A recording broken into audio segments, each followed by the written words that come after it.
Warahmatullahi wabarakatuh. Selamat siang Pak Supri. Waalaikumsalam warahmatullahi wabarakatuh. Selamat siang Pak Gilar.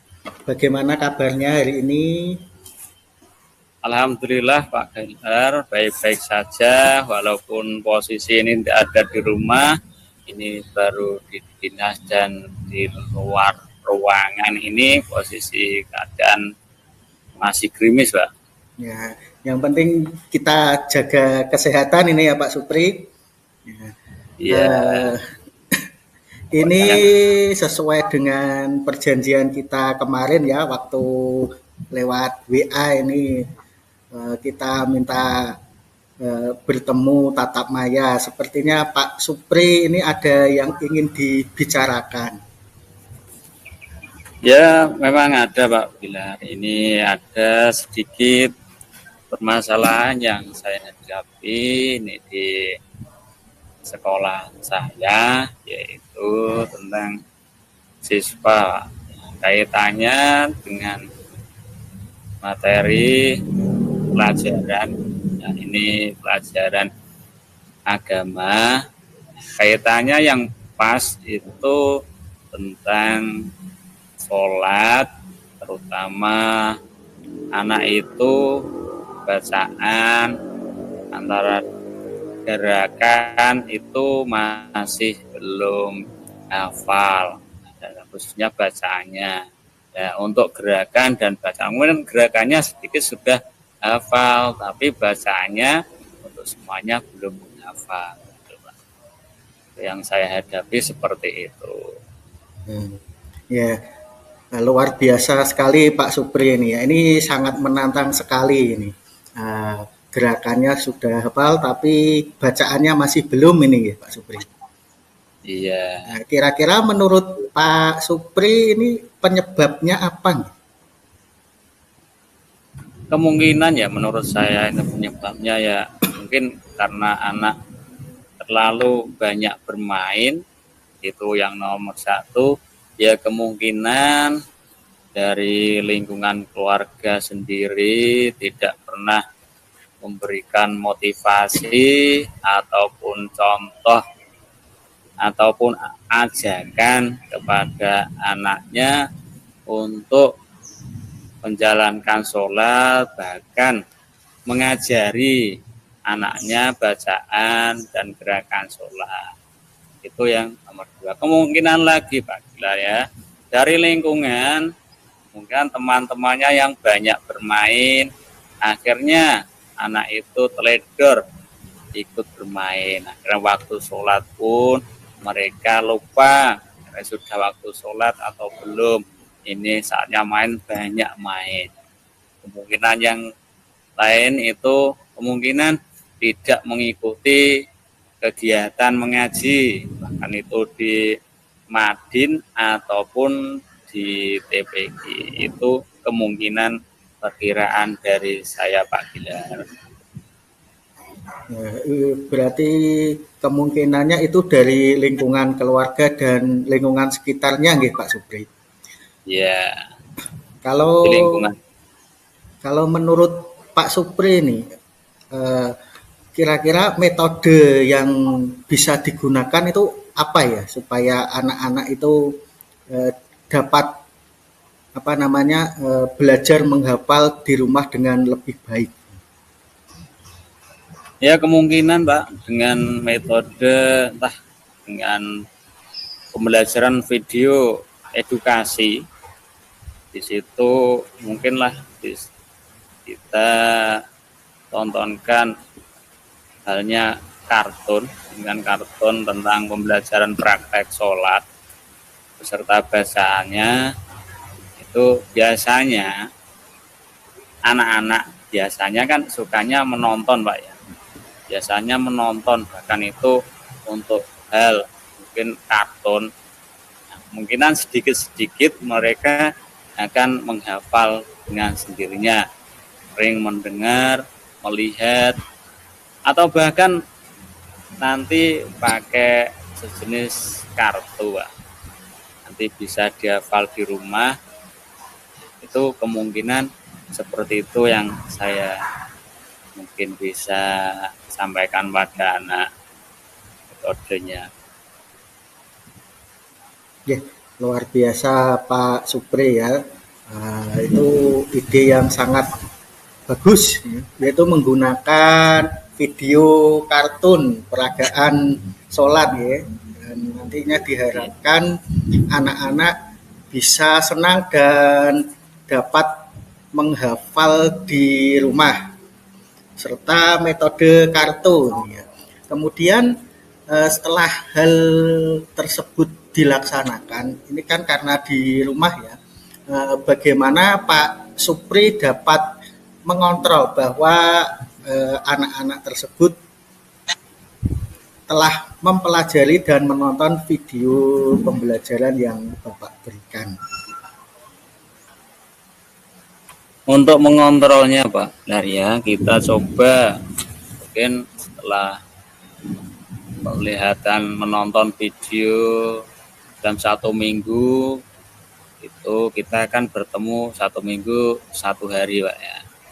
Kan ada istilahnya praktek Pak ya, praktek. Coba kita ajak-ajak anak-anak itu untuk praktek mandiri, entah itu bersama-sama prakteknya ataupun sendiri di sekolahan. Nah, kalau belum hafal itu kan kelihatan Pak ya. Yang belum hafal itu bacaan apa, yang sudah itu apa. Jadi kekurangan dari anak tersebut kita bisa mengontrol. Nah, ini belum hafal doa iftitah, yang satu belum hafal i'tidal, yang satunya lagi belum hafal bacaan doa duduk di antara sujud. Kan seperti itu Pak cara mengontrolnya. Jadi dari hasil belajarnya kita dapat mengontrol ini sudah hafal atau belum, ini sudah mempelajari di rumah atau belum, itu bisa kita lihat seperti itu Pak. Ya, berarti ini 1 minggu nggih Pak, untuk mengontrolnya melalui ini penilaian ya, penilaian setiap minggu nggih. Kemudian kalau misal nih sudah menggunakan metode ternyata masih ada masalah seperti yang disebutkan tadi, ada yang kurang di bacaan iftitah, iftidal, bacaan sujud dan sebagainya. Kira-kira apa tindak lanjut dari Pak Supri? Yang tidak lanjutnya ya selalu dikontrol Pak. Diarahkan untuk khususnya di lingkungan kita ikutkan pada suruh ikut mengaji di Madin ataupun TPQ. Kalau mungkin belum mau berangkat, biasanya gini Pak, anak-anak itu kalau belum pernah ngaji atau tidak pernah mengaji itu merasa malu Pak ya, malu, tidak percaya diri, akhirnya kalau disuruh ngaji tidak mau. Ya, dengan hal seperti itu saya coba teman terdekatnya, lingkungannya, coba si A ini diajak mengaji. Nah, berangkat bersama-sama.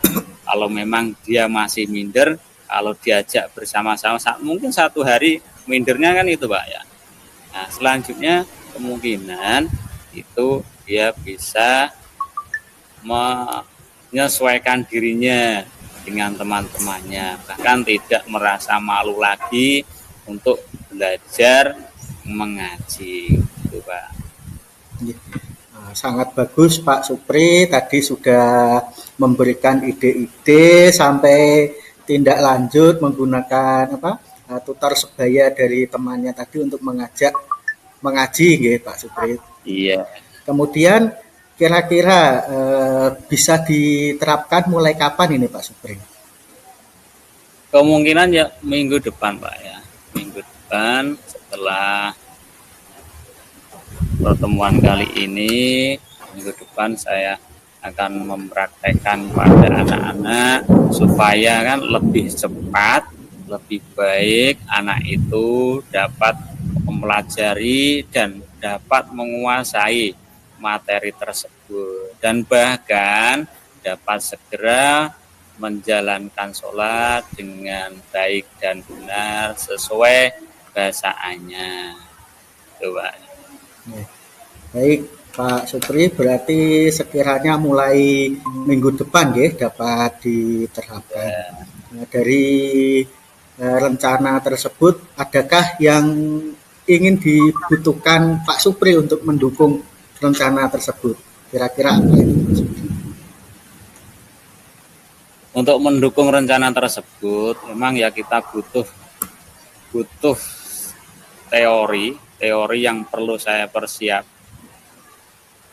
yaitu diantaranya tadi metode-metode yang sudah saya sampaikan, yaitu kita siapkan video-video pembelajaran tentang praktek sholat, khususnya yang membuat anak-anak itu senang menonton, ya diantaranya lah kartun ya Pak, diantaranya tontonan kartun tapi mempraktekkan bacaan dan gerakan sholat. Dan kita siapkan lagi seperti halnya kartu tadi untuk supaya dipelajari di rumah. Dan yang lain lagi tadi dengan temannya kita persiapkan untuk teman untuk mengajak mereka yang belum bisa mengaji di Madin ataupun TPQ. Coba.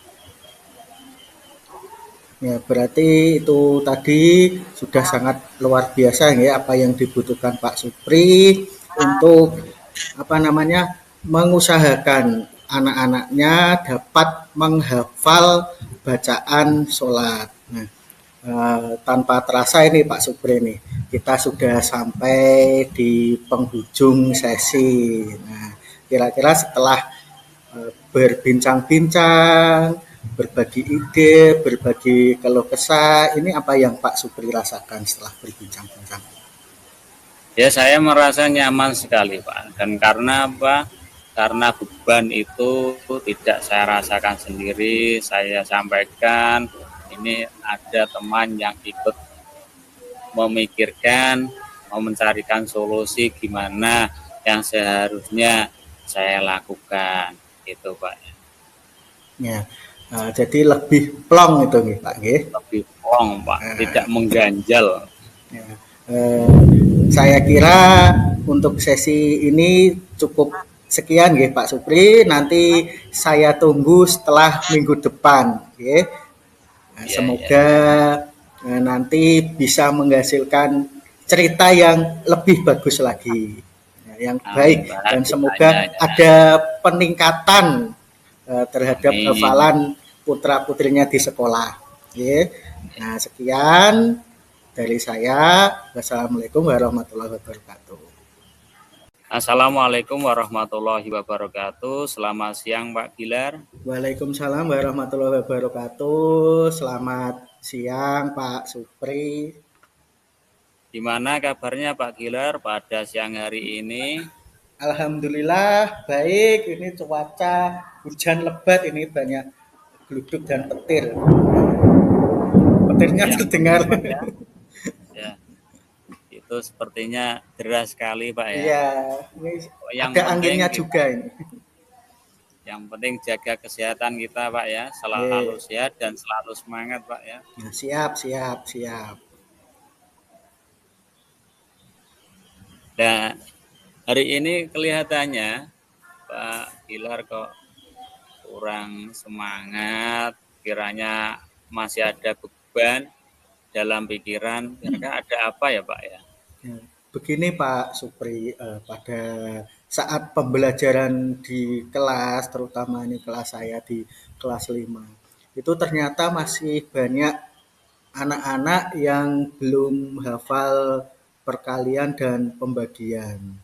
Nah, padahal di kelas-kelas sebelumnya itu juga sudah diajarkan, kemudian sudah disuruh menghafalkan pakai beberapa metode-metode. Nah, itu membuat istilahnya dalam pembelajaran matematika itu agak sedikit terganggu seperti itu. Ya, kira-kira Pak ya, hal-hal seperti itu mungkin Pak Gilar atau sudah tahu penyebab atau masalahnya kenapa kok anak itu tidak bisa pelajaran tersebut. Kalau menurut saya ya mungkin karena apa namanya masih semester satu awal semester itu apa namanya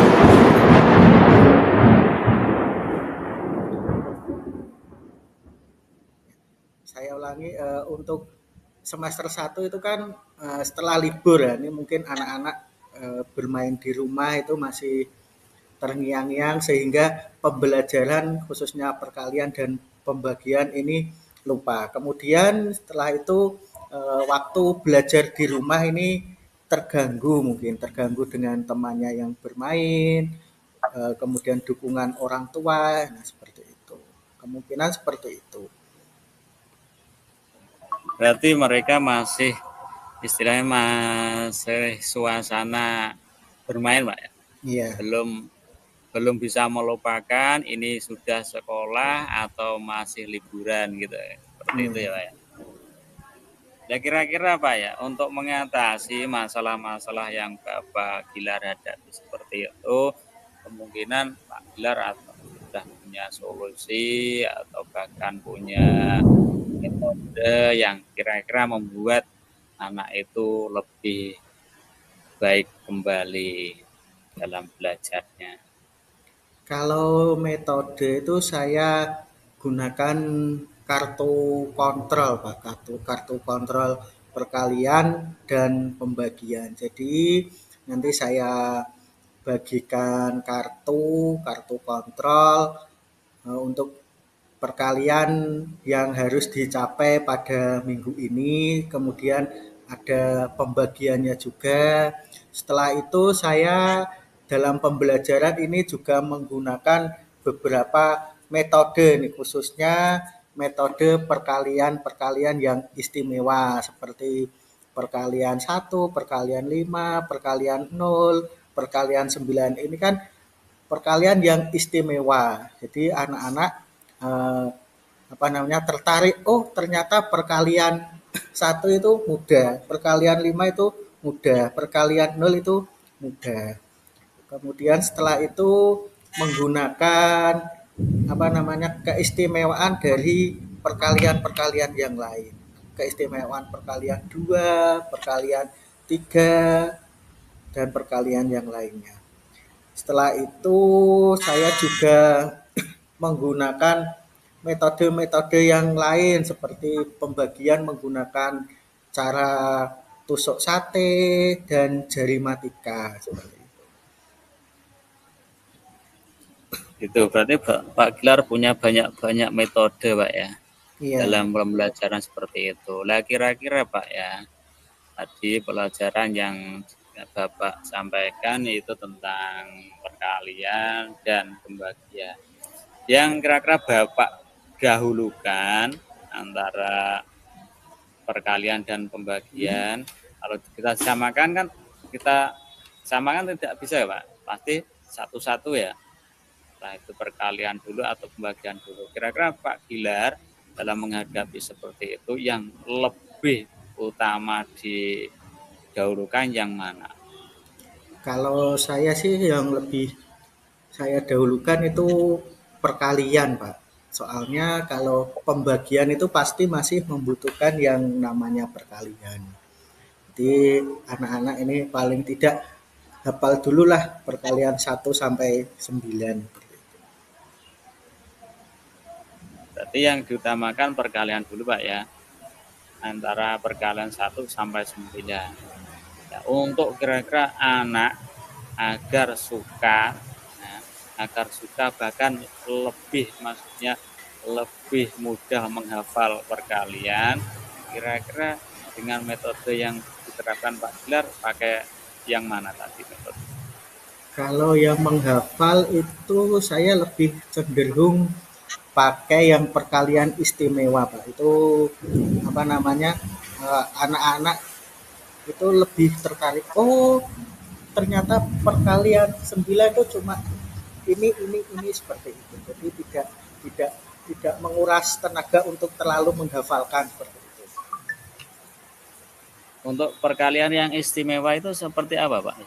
Yaitu contohnya perkalian dengan angka 0. Nah, berapapun kalau dikalikan 0 kan 0. Nah, itu seperti contoh perkalian istimewa. Kemudian perkalian 1. Perkalian 1 itu angka berapapun kalau dikalikan 1 itu pasti hasilnya angkanya tersebut. Misalnya 13 kali 1 itu hasilnya pasti 13. Kemudian perkalian 9. Nah, ini perkalian 9 itu perkalian yang hasilnya apabila dijumlahkan itu 9. Nah, contoh Berarti kalau 2 kali 9 itu kan hasilnya 18. Nah, 1 ditambah 8 yang hasilnya 9. Ternyata perkalian. itu untuk metode yang perkalian istimewa ya, Pak ya. Ya, untuk kaitannya yang selanjutnya tentang pembagian, kira-kira anak kalau mau menghafal atau mungkin bisa hafal pembagian itu dengan cara yang seperti apa? Untuk pembagian nanti saya punya metode pakai tusuk sate. Selain metode pakai tusuk sate, nanti juga ada video-video pembelajaran yang sekiranya dapat memudahkan anak dalam mempelajari pembagian. Untuk metode tusuk sate itu cara memprakteknya gimana, Pak? Seperti Untuk apa? tusuk sate itu hampir sama dengan cara bersusun pendek, cuma dibuat sate-sate seperti itu. Misalnya 39 dibagi 3, mulai dari angka 3-nya dulu yang di depan itu dibuat bunder-bunder atau bulat-bulat seperti sate. Kemudian ditusuk sebanyak 3. Nah, setelah itu baru kalau 3-nya sudah, baru angka belakangnya yaitu 9. Angka 9 itu ditusuk lagi 3. Oh, ternyata ada berapa tusuk? Ada 13 tusuk seperti itu. Tuh. Dari metode-metode yang Bapak Gilar ingin diterapkan, kira-kira kapan Pak Gilar akan menerapkan metode tersebut agar supaya anak Pak Gilar cepat bisa mempelajari perkalian dan pembagian? Mungkin besok setelah perbincangan kita ini saya bisa mempersiapkan Pak.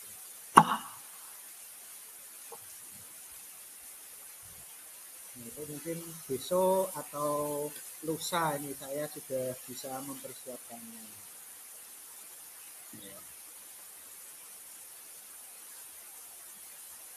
Kira-kira dengan cara seperti itu besok lusa anak-anak akan cepat bisa ya Pak ya.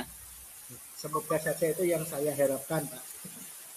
Nah, mudah-mudahan Pak ya dari permasalahan Bapak yang selama ini masalah tentang perkalian dan pembagian cepat selesai.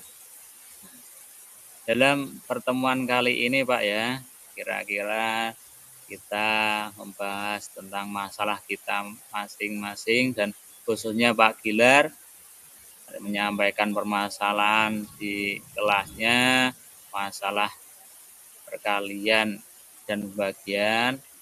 Nah, sekarang yang Bapak rasakan setelah kita berbincang-bincang seperti apa, Pak?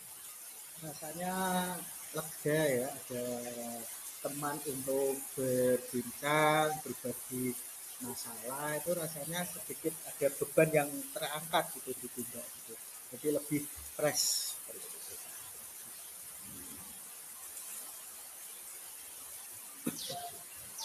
Lebih fresh Pak ya. Iya, lebih fresh. Dan mungkin lebih ringan, mudah-mudahan Bapak lebih ringan bebannya. Mudah-mudahan tetap semangat Pak ya.